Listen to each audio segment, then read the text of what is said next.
Assalamu alaikum and adab. This is Shadab here. Today we'll talk about Rupiah, where it comes from. So Rupiah is basically the current Indian currency. In the past, India had several currencies, like it started with Kauri and Puri Kauri and all those kind of currencies. They also had some metal currencies as well in the olden times, like Maurya Empire, Gupta Empire, etc.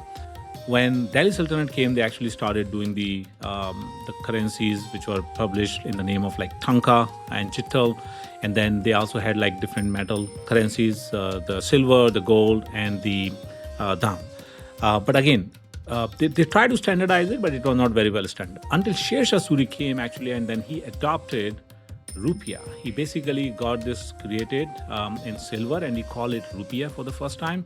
It is based on the word in Sanskrit which is called wrought silver. Wrought silver is called Rupiah, and that's what it is based on. There were some currencies in the past like Rupak or Rupikam, etc., but this is the first time Sher Shah called it Rupiah.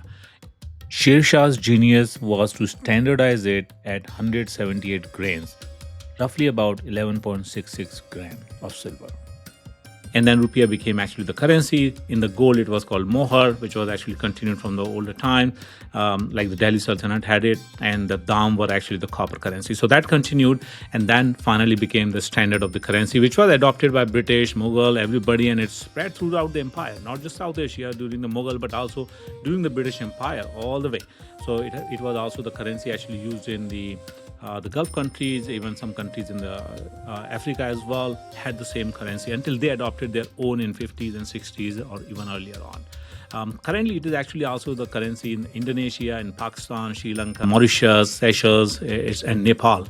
Interestingly, it is not the currency in Bangladesh, because Bangladesh, when they got independence from Pakistan, they actually, when they split off, they actually adopted their currency called Taka, which is based on old Tanka. I talked about it that Delhi Sultanate had used. So that's what the history of the currency is. When the paper note was published by the Britishers for the first time, that time they actually used multiple languages in it. There were Urdu, Bengali, and Nagari originally, and then later on, of course, English as well. And then later on, when after India actually started publishing, they had all the scheduled languages in the constitution. Basically, the official languages, which were like actually 14 or 15 languages included.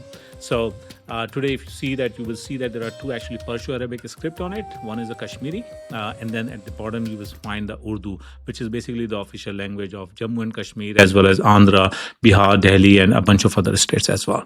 Okay, hope you like it. This is Wiraasat-e-Hind.